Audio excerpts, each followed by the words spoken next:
Okay, so let's dive in here. First of all, welcome to everyone. 13 people on with us right now, so that's good. Hopefully, there'll be some more joining as we go through this. The purpose of this workshop, obviously, it's not an accident. We're talking about the immune system right now with everything going on out there with COVID-19. The focus and all the information that you've gotten, I wrote an email on this not long ago, but it was all about how do we avoid the germ and stay at home, shelter in place, all that sort of stuff, which is all fine and good. However, we want to make sure that we're doing things to actually strengthen and allow our immune system to work. When you talk to people about the immune system, most people don't know a whole lot about it. So we're going to start this webinar by going over what the immune system is, how it works, the different parts to it. And then once you guys understand that, then we know, okay, these are the things that I have to focus on to take care of my immune system. And here's the behaviors that I have to make sure, even though we might be quarantining right now, that we need to do to make sure that we're strong and safe and healthy. The good news about everything we're going to go through today is that this is not just good for, the information isn't just good about how to strengthen your immune system to avoid COVID, but it's also good for the flu. It's good for strep. It's good for literally, cancer, fighting cancer, even though we don't think of that as a germ, the immune system is still involved. So give me a thumbs up if that sounds good to everyone. All right, I only see 2 people, so I got a thumbs up there. That's good. Okay. So the immune system is a really complex system of cells that kind of float around throughout the body. There's a bunch of different organs that are involved in the immune system. We have things called white blood cells. This is kind of the main part of the immune system.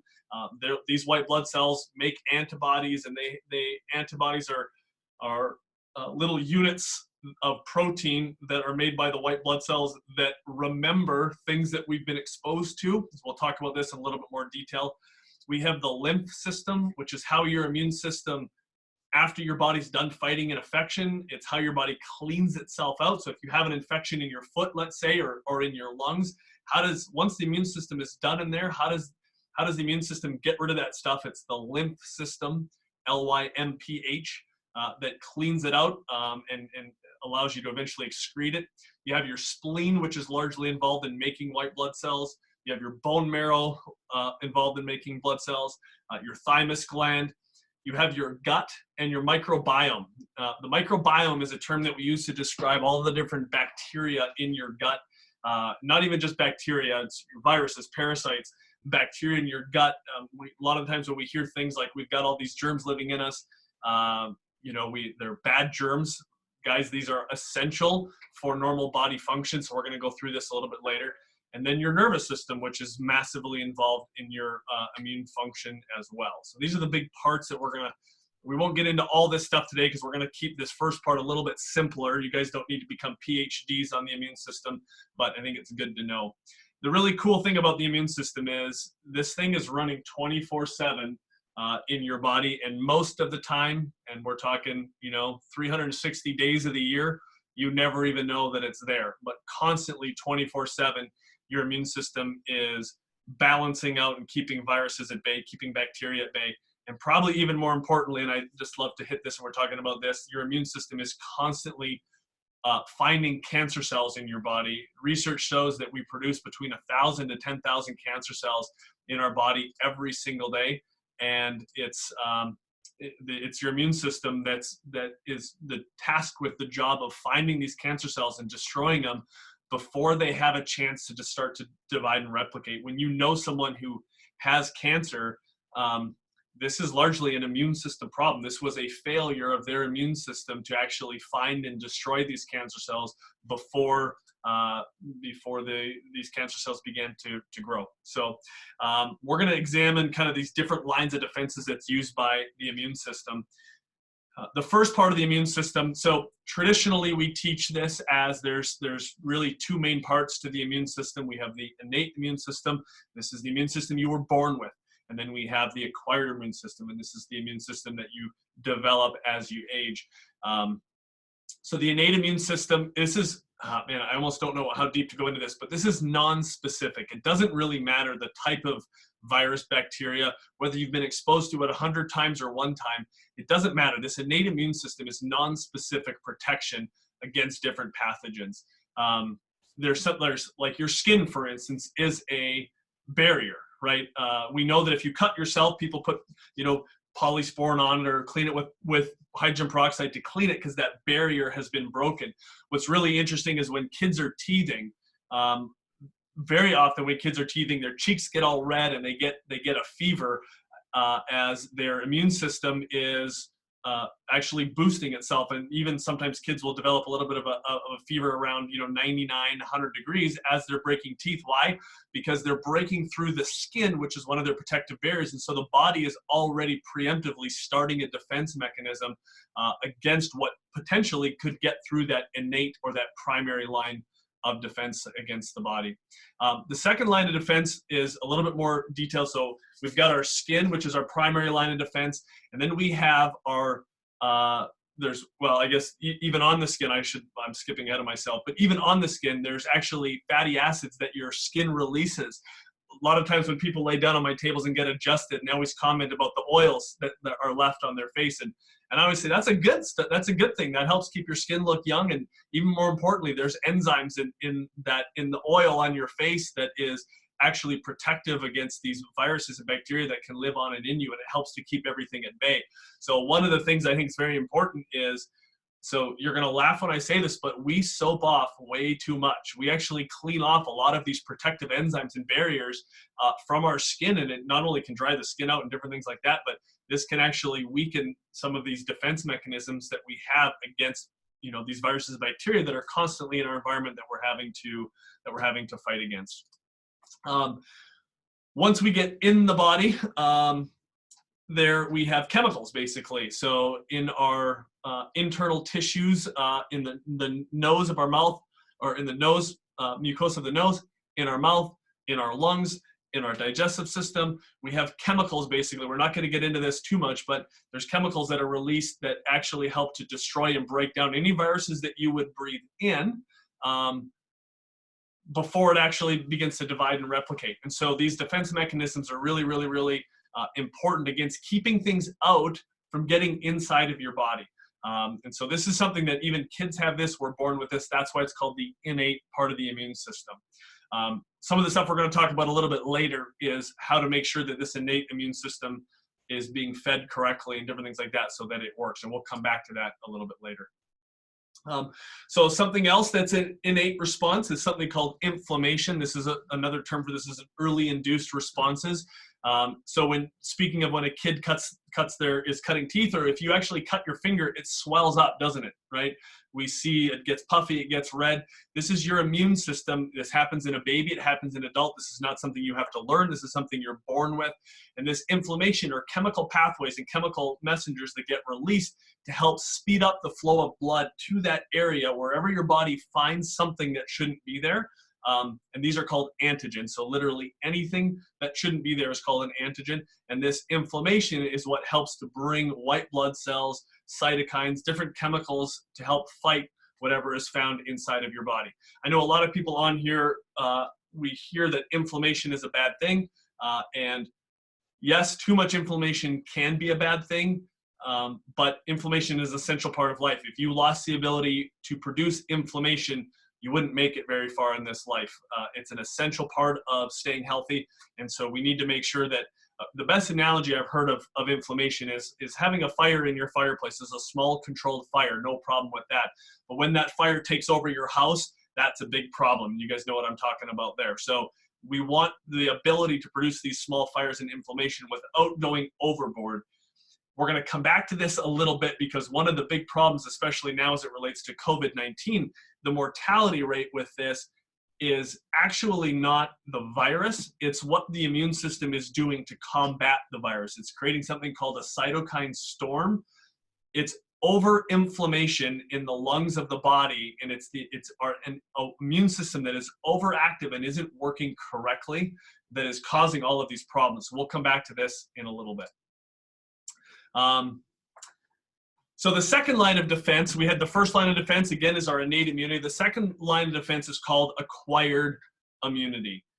This is something that once we're exposed to a virus or bacteria, this is something that you've heard that, once you get sick, you're immune to it for the rest of your life. If you got measles as a kid, you are now, excuse me, immune to that measles virus going forward. And that's because the body has a memory to it. The lymphocytes, or these white blood cells, they produce these proteins called antibodies. And we talked about this a little bit earlier, but antibodies are proteins that that lock onto a virus, a bacteria, even a cancer cell, and that sends it, once it locks onto this cancer cell, once it locks onto the invader, it triggers the immune system to come and fight it. So it remembers. This gives your body a bit of a head start next time, so that you can fight something easier. An easy analogy is to think of your immune system like an army, and the antibodies are scouts. They know what to look for. They're looking for the enemy coming in to attack, and as soon as they see something that they shouldn't, that they know is an enemy attacking, they're going to radio into the rest of the immune system to come and fight and destroy whatever it's fighting. Okay, we're going to talk about vaccines a little bit later, because the whole concept of vaccination is we give vaccines to try and trigger antibody production to produce this immunity. But I'll talk about this a little bit right now. Just because you have antibodies in your blood does not mean that you are immune to that virus or bacteria. That is not how the immune system works. It's a lot more complicated than that, and it can give you a sensitivity to know what to look for, but it does not provide immunity. And there's some downsides to this that we really need to pay attention to, so we're going to come back to that. Again, I'm not going to go over this in too much detail because you guys don't really need to know, but lymphocytes are this is a branch of cells that their white blood cells are specifically called lymphocytes. They basically originate from the bone marrow, stem cells in the bone marrow, and they're produced in response to appropriate stimuli in your environment. So if you've heard the terms T cells or B cells, they're referring to these different types of lymphocytes. And again, their job is to recognize and eliminate these foreign molecules. They do that in a bunch of different ways. Again, I'm just for the sake of time, I'm going to skip over maybe some of these slides here. I guess, yeah, let me skip over a little bit here. We kind of talked about these antibodies, yet as these lymphocytes are attacking certain things in your body. So as your lymphocytes attack a flu virus, they produce these antibodies, and this is your body's a record keeper. And these antibodies are floating around inside your body, and they allow an early response next time. So if you get exposed to the same germ next time, your immune system knows what to look for, and it's one step ahead of the game, as it's triggering the rest of the immune system to come in and fight the bacterial cells or the viruses or whatever it's dealing with in your body.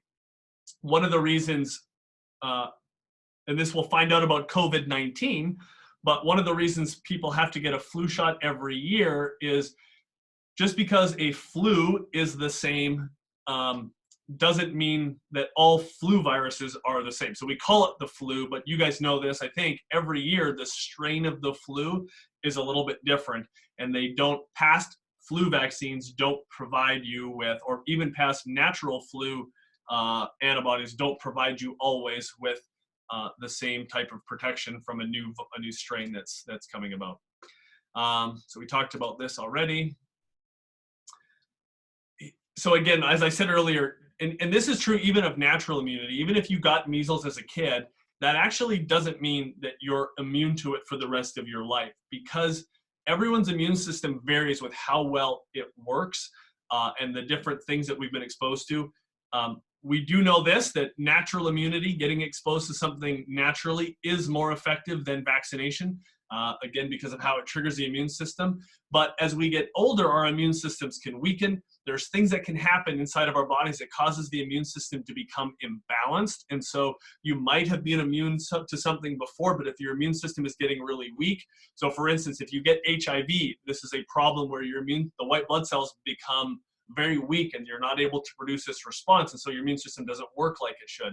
The other side of the coin is people that have autoimmune diseases or an immune system that is out of balance in other areas, and it can work too much. And so your immune system can change. Again, just because you've been exposed to something doesn't mean you're going to be immune to it in the future. It's all about how well this immune system functions. And we're going to get into this a little bit. So an overactive immune system, this is probably the most common problem that we see nowadays with people. And We will talk about vaccines a little bit here, because vaccines by nature are designed to actually cause this type of a problem in the immune system. So earlier I talked about the immune system is very similar to an army that is fighting, whatever it's dealing with, viruses, bacteria in your environment. Your immune system isn't just like an army. It's like an army that only always thinks about fighting. Okay, it is aggressive. Your immune system wants to go 100% of the time. In fact, if this overactive immune system is kind of the natural state your immune system wants to be in, it's things like your nervous system, and it's things like your microbiome, the bacteria in your gut, that actually help to keep your immune system calmed down, and so that it's not so overreactive. But when we have an overactive immune system, this leads to things like allergies and autoimmune diseases. So those of you who, this time of year, as we're getting nicer outside, and the trees are starting to, if you look at certain trees out there, you can start to see that they're getting green on the ends, and even in our garden at home, we're seeing some green shoots coming out of the ground. We're going to be exposed to a lot more pollen coming up as these trees and plants begin to grow. The reason someone can go outside and they clog up in their sinuses, where someone can go outside and breathes perfectly normally, is someone's immune system is overactive, and it's attacking this thing called pollen as if it's a dangerous thing, when really it's not. Autoimmune diseases, these are things like MS, rheumatoid arthritis. This is your immune system mistakenly attacking things in its own body. In the case of MS, your immune system is attacking the coating around your nervous system called myelin. Think of it like the wires that are running through your walls right now, that plastic on the outside that's keeping it insulated. That's really what myelin does. Rheumatoid arthritis is your immune system attacking cartilage and proteins in the joints of your body. There's different types of these autoimmune diseases. Eczema is another type of autoimmune disease, or an overactive immune system that people have. Things like asthma in kids, this is an overactive immune system. There's too much, very similar to kind of what happens with COVID, is an overactive immune system that's producing these kind of allergic and autoimmune responses in the body. Okay, so even thyroid issues, lots of times thyroid issues, we're going to talk about how important the gut is in building an immune system, but lots of times the thyroid takes a beating when our gut isn't very healthy. So the immune system starts to attack and attack and attack and attack itself when it becomes overactive. This is a large portion of our population. If you go back and look in the records, even from the 1950s, childhood diseases, eczemas, asthmas, rheumatoid arthritis, we had to make up rheumatoid arthritis, a diagnosis for childhood rheumatoid arthritis. This wasn't even a thing until 20, 30 years ago, that this is becoming much more common nowadays. Those of you who know even peanut allergies, man, my kids are in school right now, and I mean, there's foods we can't even bring in. That wasn't a thing a long time ago. And it's not because we weren't doing enough record keeping. It's because our bodies are so much more pro-inflammatory right now. Autoimmune, we're just tipped into that scale. This is kind of what scares me now about COVID-19. You look around and it's like, we've got America's got a young, healthy population, but so many people are diagnosed with these autoimmune diseases. And this is what, so I guess this is a good place to kind of talk about it. The cytokine storm that happens with COVID-19. And this is the immune system when it's releasing too many of these inflammatory chemicals, and it's getting too much fluid into these areas to fight the body. And for a lot of these people, it's getting stored in their lungs. And this is why this is the need for respirators and ventilators. And this is why people are having such issues. We get too much fluid in the lungs, and this backs up. A lot of people that have COVID-19 are dying from cardiovascular complications. But this is basically congestive heart failure that's happening in these people because we have too much inflammation in the lungs. And this is why some people can get it, and it's like a cold virus for some people, where other people, when their immune system starts attacking too much and it's overdoing this inflammation component, we're releasing too many of these cytokine chemicals, it's getting stored in the lungs. So we need to all be very smart, and this isn't just about COVID, but what we need is a balanced immune system. We want a strong, healthy, functioning immune system, but we want it to be controlled in the sense that we're not overdoing it. because the reality is that overdoing it is causing far more damage now than people that have weak immune systems. That's for sure. So many people in the population are taking drugs like Humira, corticosteroids, things that suppress the immune system. And this is going to cause these people it's going to cause massive implications into how well they're able to fight these infections and deal with this immune balance that we're talking about. Again, an underactive immune system this is also called immunodeficiency. This is much less common, but this happens a lot in elderly people. Once the body is really getting weak and it functions very poor, the immune system just we're not producing as many white blood cells. It just gets weak. Just think about an army that has aged too much. And so this happens a lot in elderly people. And this is, there can be some genetic components to this, but again, the other biggest cases of this is HIV, and then people with certain types of cancer, especially lymphomas, which is a cancer of the immune system. Basically, it's cancer of the white cells, overproduction of white blood cells, but they don't work correctly. These people are so susceptible to infection, and these are the people that both the overactive and the underactive that need to be really careful. In my opinion, this is who needs to be isolated at this point. Especially we have to be really careful about these people getting this virus or any virus, because they're the most susceptible to long-term habits here. So I'm going to unmute everyone really quick and just ask, up until this point, do we have any questions about what the immune system does, how it works, etc.?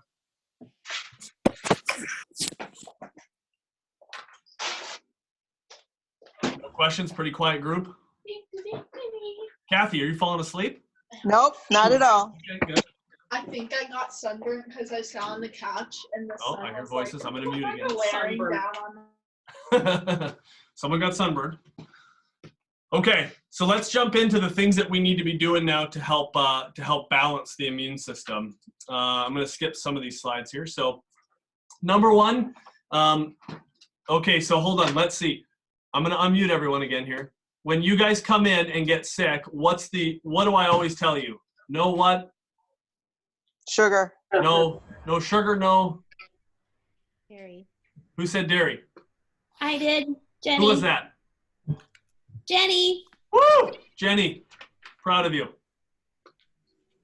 Okay, so no sugar, no dairy. These are both things that are really pro-inflammatory. They cause a lot of problems. Americans basically consume about 150 pounds of sugar per year. 150 pounds of sugar per year. That's 186 grams of sugar a day. So research is very clear on this. The daily maximum of sugar consumption should be between 25 grams for women and 35 grams for men. This is added sugar. So this is sugar this isn't necessarily sugar in fruit. We're going to talk about this in a little bit, but this is added sugar. This is sugar that when you look on a label and you see sugar, this is what we're talking about, okay? So there's a couple problems with this. Number one is that the more sugar you have in your bloodstream, the more that you block vitamin C. Everyone knows that vitamin C is good for your immune system. Thumbs up, right? Okay, we should all be taking vitamin C and or a vitamin that has, a multivitamin that has vitamin C in it. And I even think that this is, certainly eat your fruits and vegetables, but we have to be, if you ate perfectly, you could get all your vitamin C from fruit, but we do want to probably supplement with vitamin D for now, or vitamin C rather for now, so that, because we're not getting the most nutritious fruits and vegetables anymore. So vitamin C is a chemical that we ingest that bonds to the white blood cells, and it kind of gives them a nitro boost. It actually helps boost it boosts your immune system. But the more sugar you have on your bloodstream, if you look at a chemical structure of vitamin D and vitamin C, they're almost identical. They look exactly the same. And so sugar rather, can bond to your white blood cells, but they don't strengthen the white blood cells. They paralyze it. They make it weaker. And if sugar is in the receptor, vitamin C cannot get in the receptor. So when you eat sugar, it's the easiest way to paralyze your immune system, okay?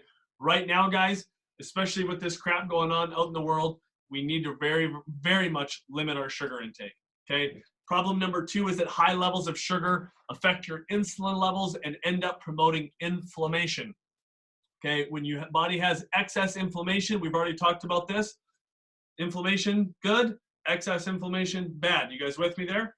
We want to control our inflammation levels, and so we have to calm that down. Stay away from sugar. Again, add this stuff up. If you guys are not using a food tracker, you should. There's apps that you can use that you can put your food in. You can see how much what you're putting in your body every single day, and how much of that you're actually, how much of it is added sugar, and it's going to be a lot more than you guys typically think. So here's some tips for you. Number one, eating fruits are okay because they are full of complex carbs rather than simple carbs. I'm going to unmute everyone here. What's another name for a complex carb? What makes it complex? Ellie, I'm looking at you here. You know the answer to this. Do you see me? Fiber. Fiber. Okay, so, all right, you guys get a C for that one. A C for vitamin C. Sorry about that. So, fiber that helps to slow down your blood sugar dumping in your what's called the glycemic index, or how fast sugar gets into your bloodstream.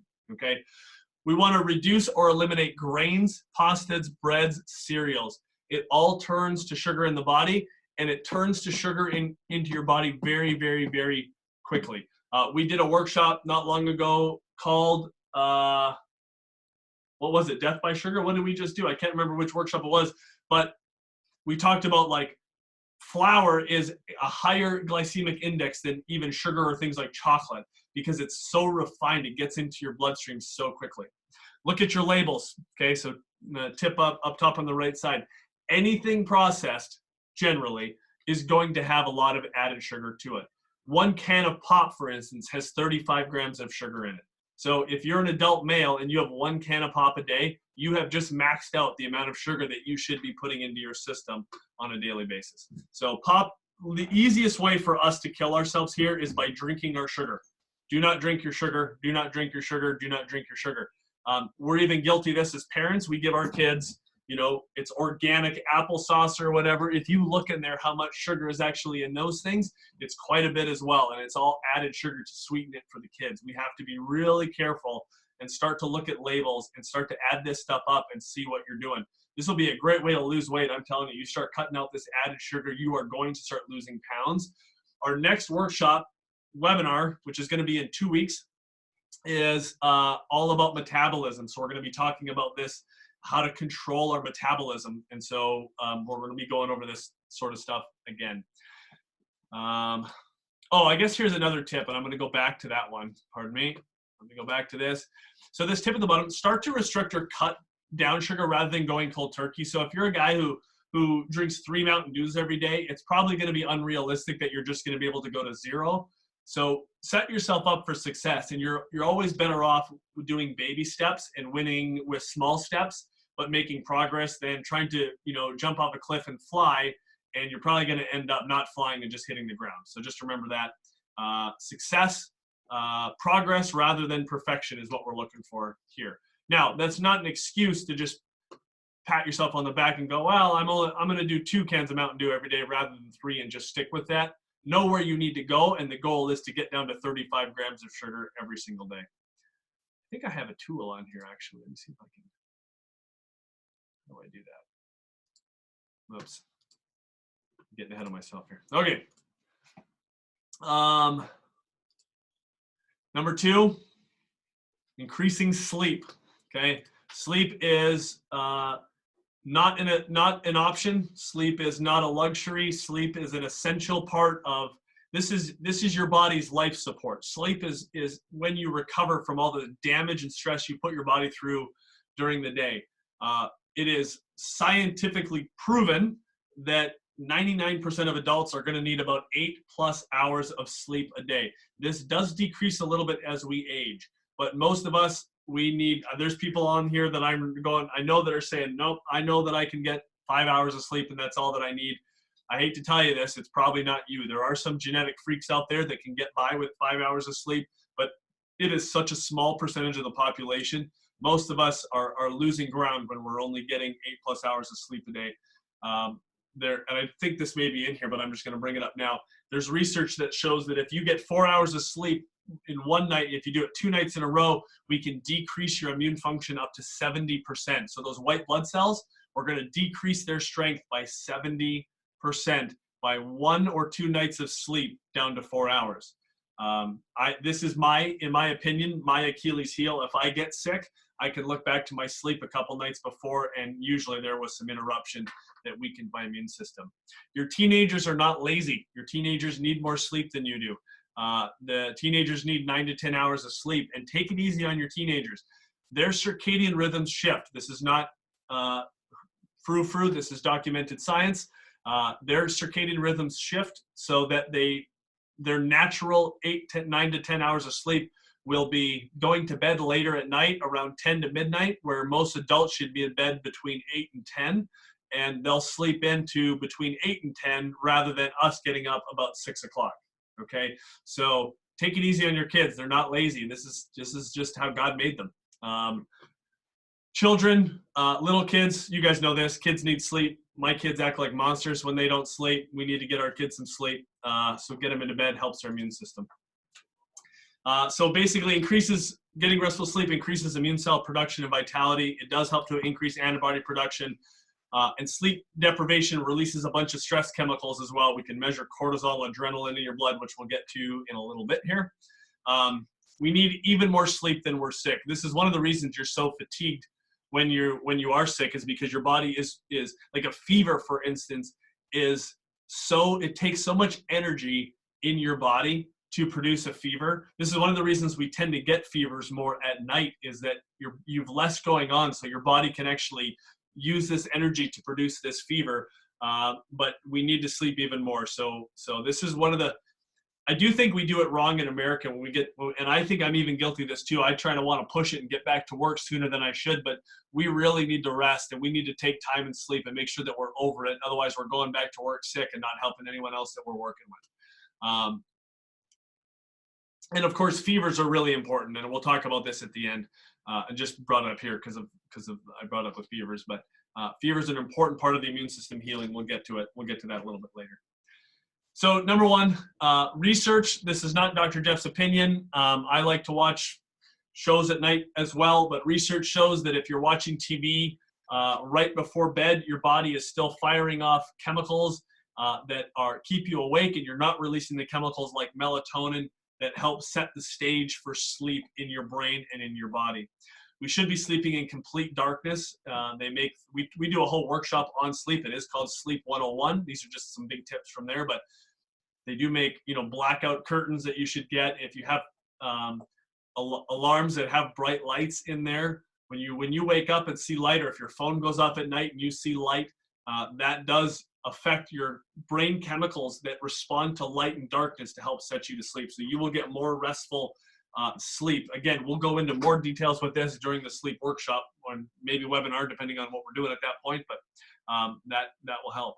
Take a cold shower before bed. You do sleep better when you're cooler. In fact, you should keep your room no higher than 70 degrees. This is a battle that I lose with my wife all the time. I would love it to be 65, 70 degrees in my house. She likes it at night a little bit warmer than that. It is funny because I could go to bed with a sheet on at night, and I wake up in the morning and I've got all the covers on me, and she has got all the covers on her at night, and in the morning she's kicked everything off. So we are very different people when it comes to that. But the room should be cooler. Research shows that you sleep better. Now, interestingly, you actually don't have to take a cold shower. You can even I wouldn't take a boiling hot shower, but when you do take a warm shower, you actually you open up the blood vessels closer to your skin, and that does help cool you down after the shower, because you've got more blood that's dissipating the heat from your body out, and so it can even help cool your core temperature to even take a warm shower. Again, I wouldn't do too hot of a shower or too long of a hot shower anyway, because that will warm your core up. But you don't have to do a cooled shower if you're not a total masochist. Avoid using loud alarm clocks. Yes, this is even important to wake you up. What would be perfect is when you wake up in the morning, is to wake up when every 90 minutes, your body goes through deep and light sleep cycles.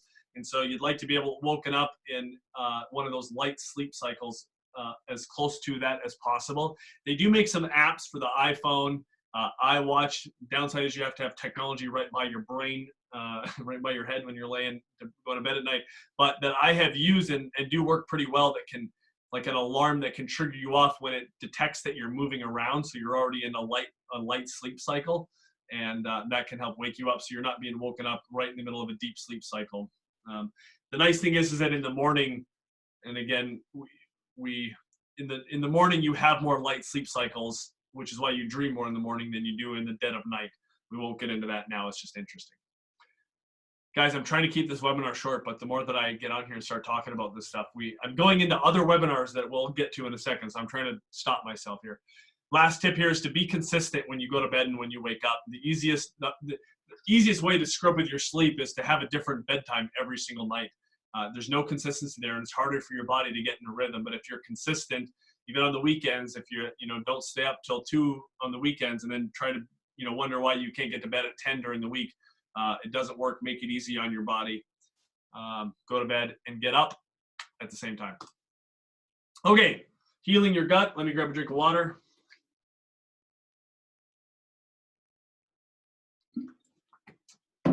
Okay, you have about 37 trillion cells in the human body.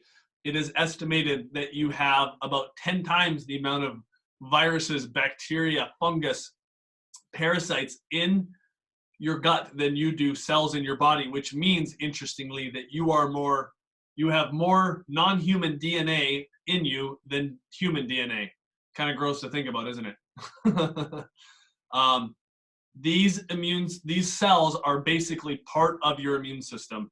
They communicate with your nervous system in very, very, very intricate ways, and they help to calm down your immune system. When you do not have the proper balance, variety, or amount of bacteria in your gut, your immune system will be shifted more towards the overactive, autoimmune, allergic, atopic type function. Okay, so you've heard this term leaky gut syndrome. This is the second problem that can happen here. When you have a leaky gut, this is usually caused by an overgrowth. And again, we do an entire workshop on this. But when you have an overgrowth of yeast in your gut, which is fed. Okay, so hold on. I'm unmuting everyone. Guys, what feeds yeast? Sugar. Sugar. Thank you very much. Brilliant people. In which we eat entirely too much of. When you eat too much sugar, it feeds yeast. When yeast eat sugar, they release chemicals that weaken the gut, the walls of your gut, and they allow the particles from your gut to get into your bloodstream directly rather than selectively being taken through the cells. And the big problem here is that this creates your immune system then is attacking all of these weird things that it doesn't know what they are in your bloodstream, and it creates inflammation in your blood. This creates an overactive immune system, a problem called systemic inflammation, and this is a massive, massive problem for so many people. And so healing and closing up that gut is really, really important. So Western diet, which is heavy in sugar, will cause this. Stress will cause this. Oh, by the way, there is a chemical that we use agriculturally that has been, without question, linked to causing leaky gut. Can someone shout out what that is? Roundup. Roundup, yep, glyphosate, okay? Even if you are getting organic food, we can measure glyphosate in rainwater now, okay? Because it's so ubiquitous now. It's such a water-soluble chemical that it doesn't just go away. It gets washed off into our lakes, evaporates into our clouds. It's raining down on us, and this can cause leaky gut. These tight junctions in the cells to become damaged. Lots of different medications, both prescribed and over the counter. So when I say prescribed, I'm not talking about, oh, this is why the kids shouldn't do drugs. This is why the adults shouldn't do drugs given to you by some kind of lab coat, is because there are consequences to that. A lot of the time, that's a leaky gut, and this can create systemic inflammation. Antibiotics, okay? This is a huge problem in actually killing all of the bacteria in your gut as well. Antibiotic is antibacteria. When you kill the bacteria in your gut, okay, so let me ask this. Yeast is what type of thing? What type of creature is yeast? Anyone know? Fungus. Okay, it's not a bacteria, it's a fungus. And when we kill the bacteria, the healthy bacteria that are keeping the yeast at bay, you actually wipe out all the competition, and it allows for more and more and more yeast to grow. And so there are so many things, and this is why I think kids have, one of the reasons we're seeing more of this like systemic inflammation and even gut issues in kids is because kids are on antibiotics literally, like it's like the first thing we do. We put antibiotic drops in their eyes, but as soon as a kid gets an ear infection, they're on antibiotics. As soon as a kid gets a sore throat, they're on antibiotics. I have 4 kids. Just so you know, it's possible. We have never had a antibiotic. They have never had a medication in their, like a prescribed medication. They've not been given. One time my son was over at a friend's house and they got into a Sudafed bottle, and apparently maybe each took a Sudafed. We don't know for sure what happened, but there's a medication that they've had. They seem to do okay. They were a little wired after the Sudafed, but so be careful whose friend's house you let your kids go to. But it's possible. We've never had an ear infection. We've never had strep throat. It's possible to do it. And once you build up the bacteria, this helps prevent so much of that stuff in your gut anyway. Okay, so again, consequence of leaky gut is it creates systemic inflammation, which will weaken the immune system's ability to fight, but it produces more inflammation and the chemicals that are bad for you. We've already talked about this. So here's some ways that you can help to heal your gut. Number 1, you got to decrease grain and sugar in your diet. Okay, there is nothing in bread, there's nothing in grains that you should not be getting from other foods, okay, at all. Decrease alcohol consumption. Alcohol not only has yeast in it generally, but their alcohol is not good for your gut lining. This is coming from a guy who brews his own beer at home. So understand, even I've got improvements to make on this stuff. We need to increase consumption of fermented foods. So this is a fermented food is foods that are full of bacteria, naturally occurring bacteria. Things like kimchi, which is a Korean cabbage. It's a spicy Korean cabbage. If you've never had kimchi, do me a favor. Your life will improve markedly. This workshop would be worth it for you to be on just to try kimchi. It's so delicious. Kombucha is a drink. Sauerkraut, yogurt, kefir, even pickles. Those are natural foods that have bacteria and different probiotics in them.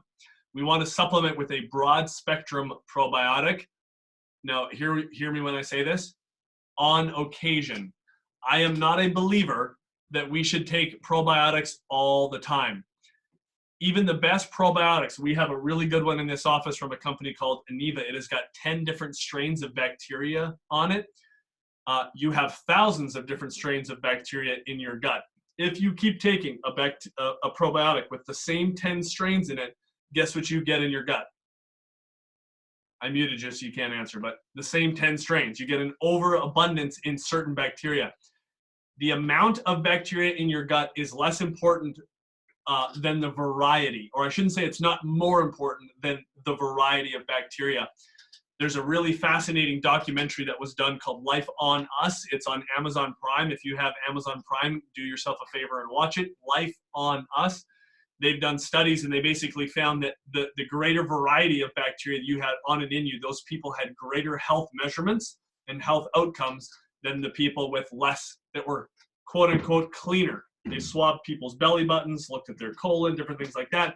The greater the variety of bacteria, the greater their health outcomes. We want to avoid antibiotics as much as we can. We talked about that. And some easy things that you can do are increasing, omega-3 fat consumption, and really just fats in general. Fats are very good for your gut.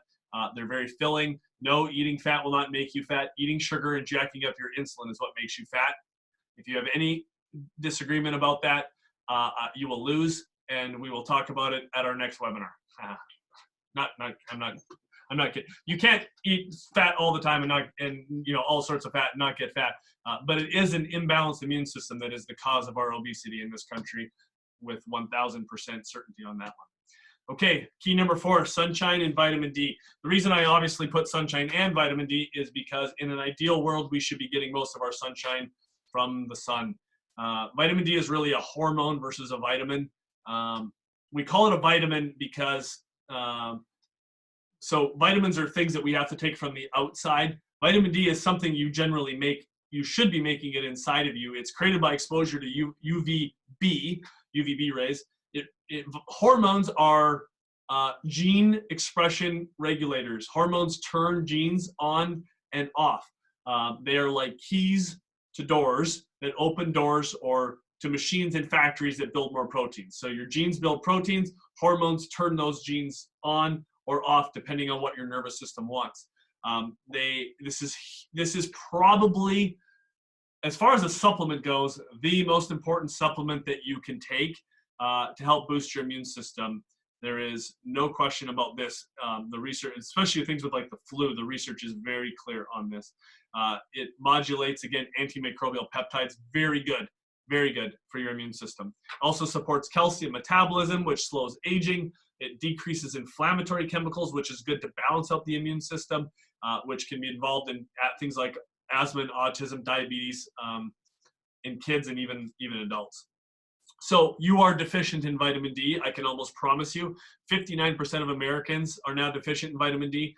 We are not in the sun long enough to produce adequate amounts of vitamin D. When we wear sunscreen, which is important so that we don't burn, but if we're blocking, when you wear sunscreen, I think it's PSF 15, you block 90% of the UVB from getting to your skin, which simply means you're only producing 10% of the amount of vitamin D that you can take. Here's another thing. I told you earlier that we soap off way too much, okay? When you get out in the sun, the vitamin D sits on your skin. It takes up to 48 hours for that vitamin D to be absorbed from your skin into your bloodstream. So if you go home after a day at the beach and you soap everything off, guess what you've just done to your vitamin D, right? You've washed it right down the drain, okay? It is important for us to wash certain parts of our body, and I would encourage you to do it every single day, but you don't need to wash your arms every single day, especially if you've been out getting some sun. Let that sit there, let that absorb. It's the best thing that you can do is to let your body produce vitamin D and absorb it, and rather than, and you don't need a ton. Like literally the research shows you need 20 to 30 minutes out in the sun on your arms and legs every day between 10 and 2. If you can get 20 to 30 minutes out in the sun between 10 and 2 on your arms and legs and not wash it off, that will be enough to, at least in the summer, to get good vitamin D levels. In a 3-year trial, subjects taking about 800 units of vitamin D reduced the incidence of colds and flus by 70%. In the group taking 2,000 IUs a day, it was reduced by almost 100%. So only one of the subjects developed a cold or flu. If you have adequate vitamin D levels, this is a huge immune system booster, including COVID. Now, this doesn't mean just because you have adequate vitamin D, you can go out and start licking people with COVID. The point is do everything you can to strengthen your immune system, because eventually I think all of us are going to be exposed to this thing, and we want to make sure that we're going to fight it off so that we don't actually get sick. My recommendations, I'll go to this page. So I already said that. Here's good information. So start early in the spring. So start now getting your sunshine, because the longer you wait and the more pasty we are, the more likely that you're going to burn, right? Sunshine is good, burning is bad, okay? So we want to get sun, but you don't want to burn. And so start early. You start early because the sun's a little bit weaker right now. It's still pretty strong, trust me, especially because we haven't seen the sun in so long. And don't sunscreen, let your body go through it. And then you'll build up a tan, which then means you can actually go out and do it longer. If you are one of those unfortunate people that doesn't tan, they just go from pasty to pink, and that's how they stay. You poor redheads, for all the gingers of the world, really break it up. Do 10 minutes, just start really light, and so you're not burning. And those people may really need to rely on oral vitamin D. In the fall and winter, I recommend supplementing with vitamin D3. Do not supplement with vitamin D2. All your dairy that you're getting and drinking, which is not good for you anyway, when you look at the vitamin, it's vitamin D2 that's been added. It's manufactured in a lab. It's not natural vitamin D3. Your body has to go through extra steps to convert that vitamin D2 to vitamin D3, and it's less effective. Vitamin D3 is cheap. Just get vitamin D3, okay? Everyone good there? Not vitamin D2, vitamin D3. Your body uses typically about 4,000 IUs of vitamin D a day. My recommendations is that's what we should be taking at the very least, is 4,000 units of vitamin D every single day. The best way to know where you're at is to get your blood levels tested. I can send this out to anyone who has this or to anyone who needs this. I'll show this right here. I can't see myself here, so I don't know. Can you guys see this okay? Probably not. Not really. Sorry, I know some people are trying to yell at me, but I can't hear you. I can send this to people though, but this will show you what your blood levels are and where your target is, and then how much you should be taking every single day to get there. The average person is about 20,000 or at about blood levels of 20 nanograms per milliliter of blood. And so if you want to get to 40, which is the minimum, 60 is ideal. You should be taking between 5 and 10,000 units a day until you get there. Once you get there, then you can maintain with most doctors will recommend, 2,000 IUs. Most medical doctors will recommend 2,000 IUs a day. You're never going to improve that number, or it would be virtually impossible, especially in the winter, to improve that number.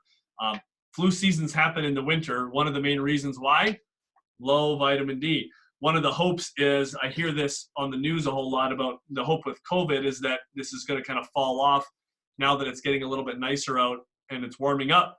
I don't think it has anything to do with the weather. I think what will happen is our immune systems get stronger, and so we're going to be able to fight this thing off a little bit better. Let's hope for that. Okay, so get tested. It is the best way to know where you're at. We're guessing if not. There are dangers in overdosing with vitamin D, so you don't necessarily want to do that either. So I would get tested, and every time you go into a blood test to a doctor, that should be the way to do it. I don't go to a doctor, so I get my blood tested. I just order a kit and get tested online. You can do it yourself at home. You just got to pay $100 or whatever to get it done. But if you go, get it done every time. It should be a standard test that they do. Oops. So reducing stress. That was the next slide that I skipped over here. Stress, mental stress, right? This is what's the worst for us right now is that everyone's panicked and stressed about COVID, and it's one of the things that is really damaging to the nervous system or your immune system. Sorry, when you're stressed, your body releases a hormone called cortisol. When you release cortisol, it's one of the things that helps to paralyze. Not only does it store fat in your belly, so you look like you get belly fat, which isn't good, very unhealthy for you, but it weakens your immune system. Cortisol and the immune system do not go well together. When your body is stressed, it turns your immune system off. So dealing with stress is very important. And interestingly, it's one of the things with subluxations in the spine is that when you have subluxations, you increase. So another way to understand the stress response is to understand this thing called the sympathetic parasympathetic balance of your body. Parasympathetic is rest and digest. This is when your body is at ease, it's growing, it's healing and repairing. When your body is in the sympathetic system, you've heard all the term fight or flight, I hope, right? You've heard the term fight or flight. And your body changes its physiology to allow you to fight. Well, this is very, very, very bad for your growth and protective mechanisms. It's good to help get you out of a bad situation like a tiger running out at you, but you don't want to live there. We can see this type of a problem neurologically when we have the scan on the right. You guys have all had your nerve scans done, but the scan on the left is that's a very low, very calm nervous system. With the scan on the right, it's all one side, lots of color, and this is called a sympathetic hijack. A person like this, their immune system is going to be jacked up. They're going to be not sleeping like they should. It'll be over-inflammatory and weaker on the white blood cell front. There's a lot of problems with this. So you have to know your triggers, what your stress triggers are, and you got to avoid it. I'm telling you right now, I would tell you to turn the news off, man. Okay? I even watch the news and I'm getting panicky about it. I'm not a panicky person, but I would not be watching the news as much. It's good to know what's going on, but turn this stuff off. Social media was driving me nuts. It was turning me into a monster. Basically, I was getting obsessed with what people say and what half the people in our country think, and so it was driving me insane. So I literally had to delete. I deleted Twitter. I have admittedly deleted Facebook. Now, since this whole thing started, I have been back on Facebook a little bit because it has been a way for me to connect with some other chiropractors and different things like that. But there's a lot of junk even I'm seeing from my colleagues' posts, and I don't like it. So that would be good. Movement and exercise. Movement and exercise. Guys, do not do exercise to lose weight. If you want to lose weight, exercise is not the way to get there. Okay, the best way to get there is to control your diet and control your metabolism. Movement is an essential neurologic function to help shift your body out of the sympathetic system into the parasympathetic system. Deep breathing, yoga, certainly your spinal adjustments, social engagement at a time like this. So congratulations for getting on the webinar. It's actually good to see a bunch of other people. We can be together even though we are isolated.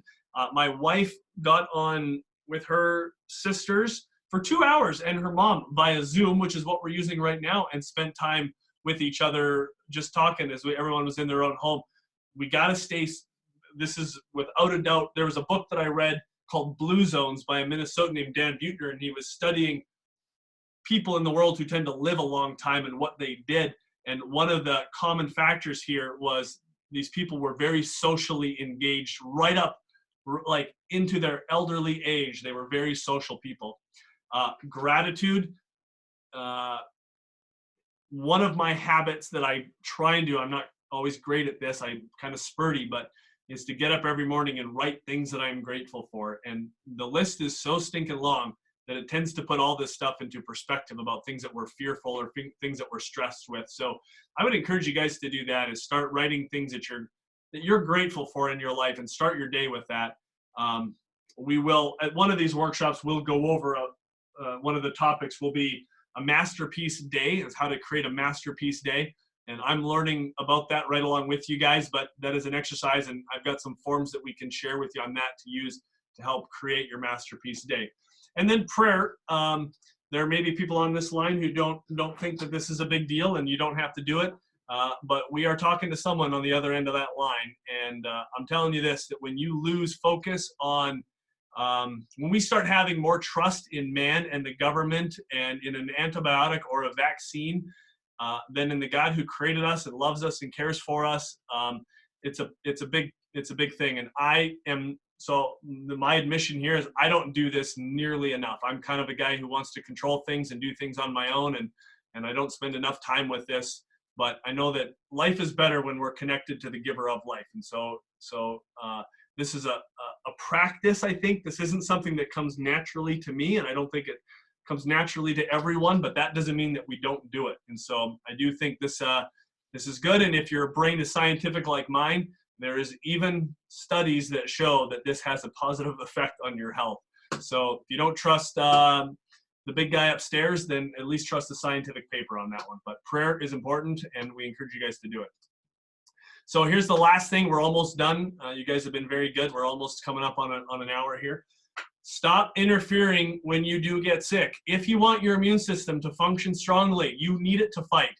Okay, when your kids get an ear infection. Now I know that I'm speaking to the choir here. Okay, so you guys are all very smart, highly educated people, but typically when our kids get sick, when we get a cough, when we get a fever, we take a drug to interfere it, right? Right? We stop the fever.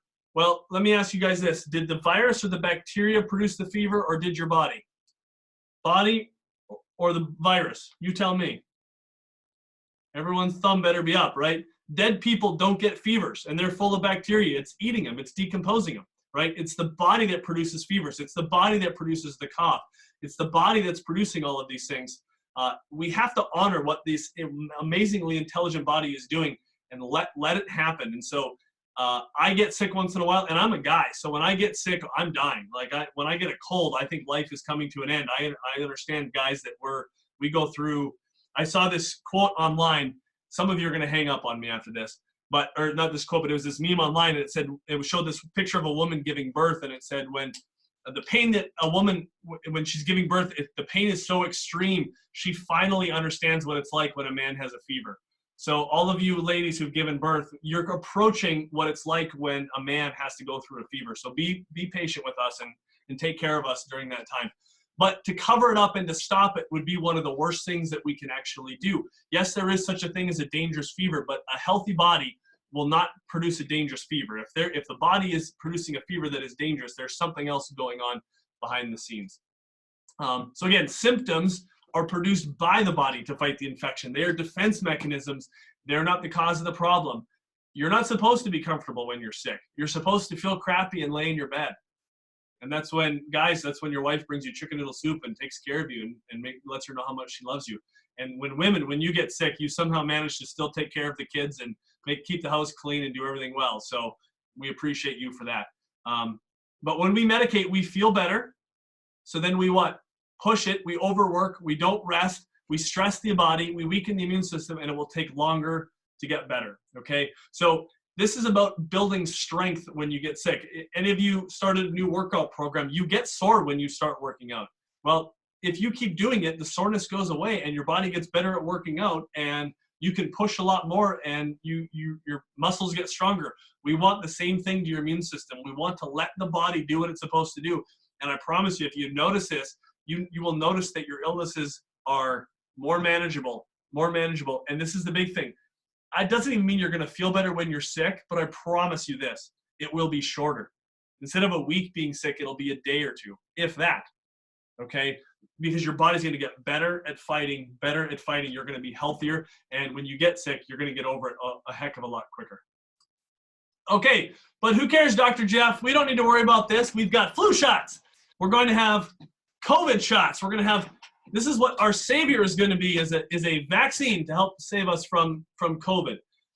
Let's talk about the flu shot here for just a second. So, okay, let me back up. Let me talk about concepts first, and then I'll get into some stats here. Okay, so here's how vaccines work. Vaccines work by bypassing your primary, secondary, tertiary, your skin, your mucosa, all the antibodies, all the white blood cells in your mucosa. It bypasses your lungs, it bypasses your gut, it goes right into your bloodstream, and it triggers your white blood cells. Here's how they work. Basically, what they put in is a dead or weakened form of whatever you want immunity against, okay? Because if they put in the live virus, you might as well just get sick, right? Because now it's right in your bloodstream. It didn't even bypass your defense mechanisms. It got right into your bloodstream. We don't want that. Number two, if we put in a dead virus, your body's going to go like, oh, it's dead. I don't need to fight anything. Does that make sense to everyone? So you're in the vaccine, they have to they put in these chemicals called adjuvants. These are chemicals that are noxious stimuli to the immune system. So they basically trigger a stronger immune response than what you would normally get to help produce more antibodies for whatever you're fighting against. Okay, two problems with this. Number one, again, just because you have antibodies floating around in your bloodstream does not mean that you are immune.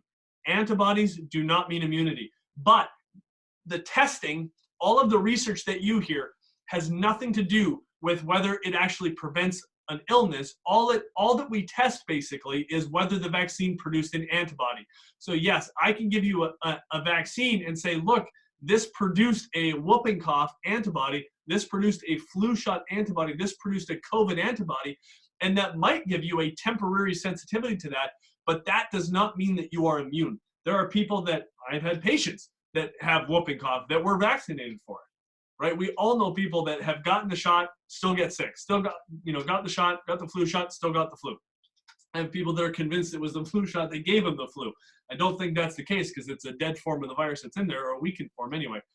But the reality is just because you have an antibody does not mean you have immunity. You have to have a strong, balanced, functioning immune system to actually fight the infection, not just to produce the sensitivity. Number two, your immune system learns. Your immune system learns, okay?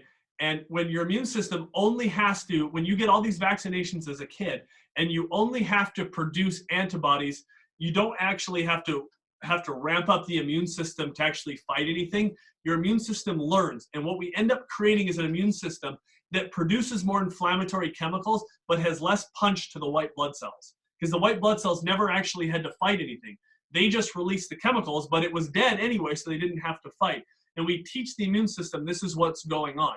What we are creating is an overactive immune system that is releasing chemicals like cytokines, and we're teaching the immune system this is how it goes. And every year you get your flu shot, you're introducing this stuff again, over and over again. Again, this is not the only thing that is producing an overactive inflammatory immune system, but this is contributing to an immune system that is imbalanced. Now, when we look at things like the flu shot, and this varies from year to year because of the effectiveness of the strain of the flu shot, but it's not that, it doesn't change that much. So those of you who think the flu shot are are great. This is what worries me about this one coming up with COVID. This is from this is a quote from a study, this is a study that was a review of all of the studies that were basically ever done. This is by an independent European group, and here's what they found. The preventative effect of parenteral inactivated influenza, so weakened, inactive form of the flu virus on a healthy adult is small. At least 40 per people would need to be vaccinated to avoid one ILI, which is a influenza-like illness, and 71 people would need to be vaccinated to prevent one case of influenza.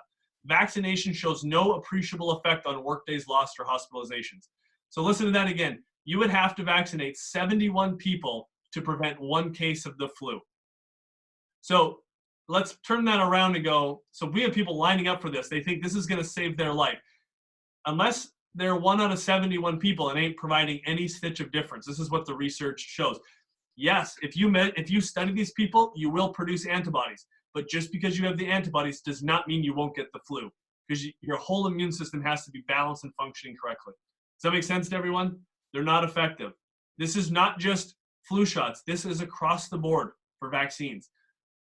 Vaccines are based upon an old understanding of how the immune system works. We thought it was just, vaccines are based upon 1950 understanding of the immune system, and that we just need to produce an antibody response.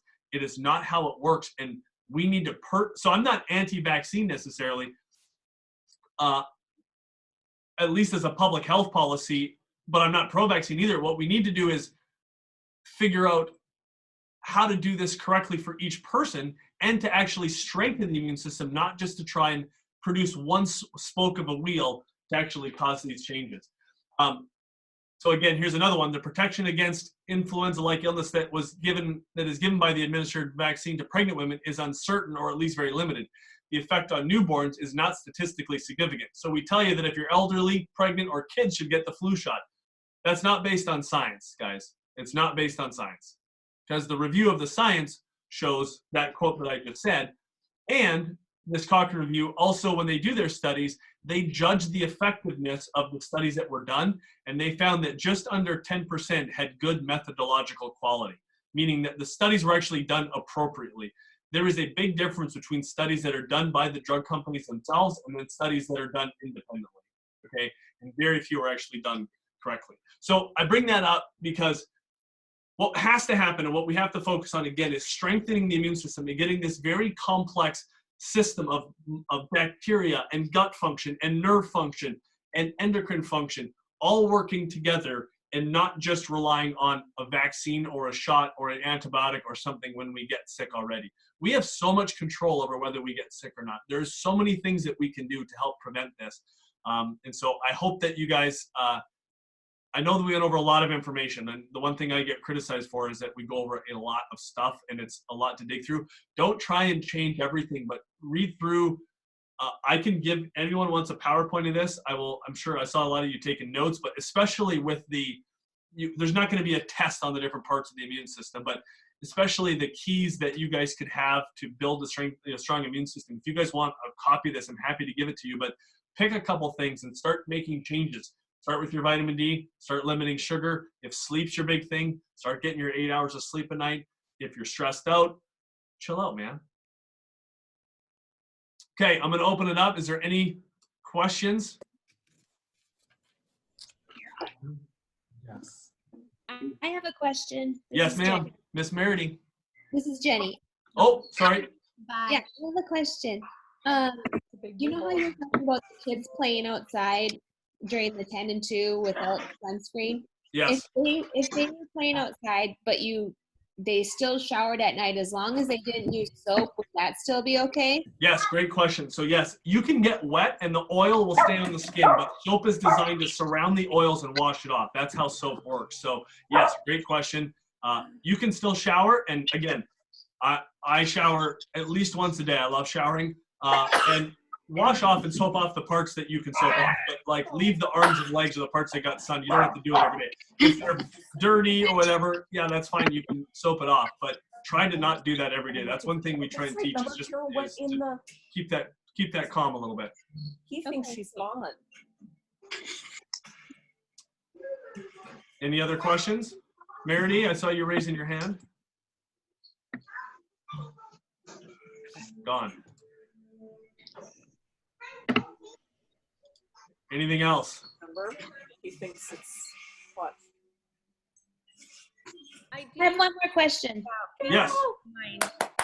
You talk about dangerous fevers, and I've had this conversation with friends and family, and they have this notion that if the fever gets too high, that it can cause seizures or like reproductive damage. And so, yeah. So, and you did say that there are dangerous fevers. What makes them dangerous, and how do you know when you've gone too far? Yep. So again, fever's like inflammation. Fever is a good thing, but right, too much inflammation is bad. Well, a too high a fever can be bad, and there are neurologic consequences to too high of a fever. You're going to notice with your kids generally, or even with yourself, two fever temperatures. You're going to get around 102 and you're going to get around 104. Viruses and bacteria will produce different fever temperatures typically. And my brain is I've been bleaching every table, and so I'm losing brain cells like every day I'm here.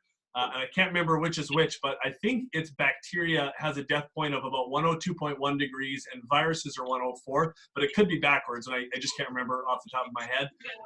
But those are the two. So even a fever of 104 around there, very rarely will the body go higher than 104. It doesn't need to.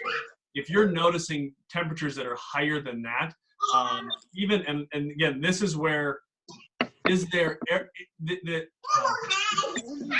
have to be personalized with this. If you have a kid that has issues with brain swelling, autism, encephalitis, concussions, you probably don't want that fever going much higher than 106. But I've read things that it's safe even up to 110. But you're never going to. I mean, that is so rare that if it gets that high, that's something else going on, that things aren't working correctly. So again, most people, you're going to be sitting at two temps, 102 to 104, somewhere in that range, depending on what you're dealing with. Mercy? Thank you. Any other questions? Lydia, good to see you.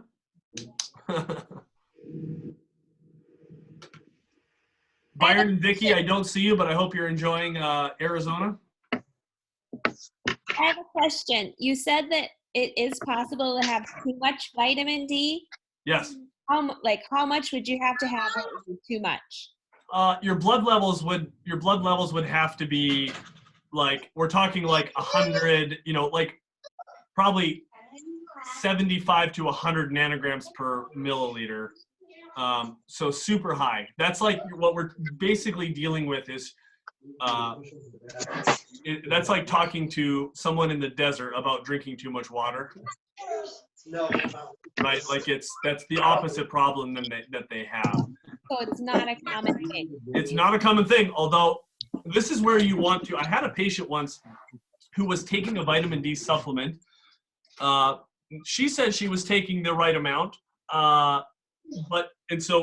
which maybe she wasn't, but she was taking the right amount. Her blood levels, she started getting confused and like brain fog, and her blood levels were measured at, it was like 125 or something like that. She thinks that the company didn't dilute the vitamin D correctly, and so what it said on the label was not actually what was in the bottle. So this is where you do want to make sure you're getting your vitamin D from a reputable company. But this is something that I would recommend every 6 months that you check. Again, most people are good. You're going to get tested. You're going to be right around 20. Most people I've had come in. I've been doing this for 12 years, chiropractic, and dealing with this people. Most people that aren't supplementing or not taking the right amounts, they're less than 25 certainly. And the goal is to get to be between 40 and 60. She does not give a hoot. I get in the sun all the time, and I take vitamin D. And I'm right around 42. How much did you listen when you were little? Anything else?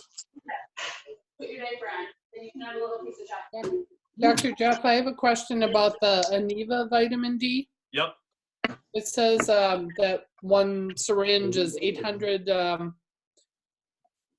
IUs or whatever. Yep. So you're saying 4,000 a day Yep. In is the winter. recommended. Yep. So that's 5 squirts. Do you put that in water or mix it with anything, or just take it? Yeah, the vitamin D, the Aniva vitamin D, most vitamin Ds you can just squirt right in your mouth. No, it is a fat soluble vitamin, so I do recommend taking that with food. When you're taking a fat soluble vitamin like fish oil or like vitamin D, you want to, vitamin A, same thing. You want to take that with fat so that you are absorbing it as best as possible. Okay, thank you. Please eat your diaper on. Daddy, I'm ready to roll him back.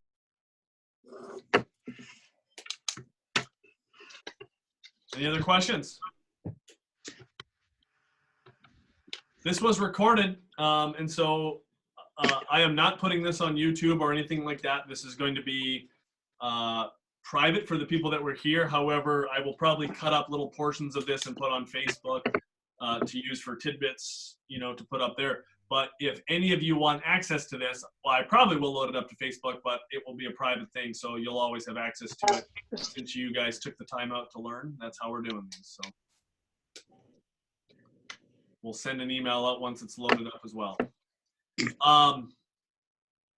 If you need vitamin D, you can email me or text the office. I've got an Aniva order going out here right away.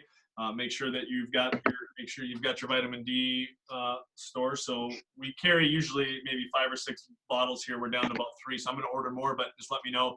You can text and or send me a message and someone wrote in the chat. Oh, thanks, Wendy. The chat. See, I'm learning how to even use this thing. All of a sudden, my screen started to flash. Lastly, is this. So we're trying to do more of these webinars. So watch out for the optimal metabolism thing webinar that we have coming up. And then the other thing as well is there's so many businesses right now that are still navigating, obviously, how to communicate this. So how to teach people, their employees, if they are still going to work, about how to, wash your hands or whatever. But we can do this workshop virtually now. It's super easy. If you want to do it for businesses, we can talk about this. So the thing that's missing is for employers is to help their patients or help their employees actually promote health and not just deal with the consequences after the fact or avoiding the virus, which would be really good. So I don't charge for this sort of stuff, especially now. This will be really easy. I don't have to go anywhere. We can just meet up via Zoom. We can create a Zoom. So if you have a group of people, it can be 2, it can be 4 group of people, Bible study, you want to go through, do some webinars, you let me know, send me an email, and we'll get that set up. We don't charge for this sort of stuff, and we'd love to do it. So love to do it. All right, guys. Great, thank you. Thank you. Thank you. Stay safe, stay healthy.